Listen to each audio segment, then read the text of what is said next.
திருப்பாடல்கள் 105 1 8 முடியே. ஆண்டவருக்கு நன்றி செலுத்துங்கள். அவர் தம் பெயரை சொல்லி வழிபடுங்கள். அவர் தம் செயல்களை மக்களினங்கள் அறிய செய்யுங்கள். அவருக்கு பாடல் பாடுங்கள். அவரை புகழ்ந்தேத்துங்கள். அவர் தம் வியத்தகு செயல்கள் அனைத்தையும் எடுத்துரையுங்கள். அவர் தம் திருப்பெயரை மாட்சிப்படுத்துங்கள்.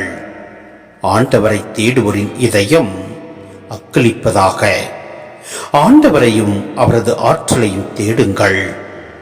அவரது திருமுகத்தை இடையராது நாடுங்கள். அவர் செய்த வியத்தகு செயல்களை நினைவு கூறுங்கள்.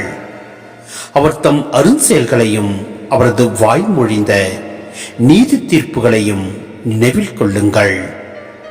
அவரின் ஊழியராம் ஆபிரகாமின் வழிமரபே, அவர் தேர்ந்து கொண்ட யாக்கோப்பின் பிள்ளைகளே, அவரே நம் கடவுளாகிய ஆண்டவர்.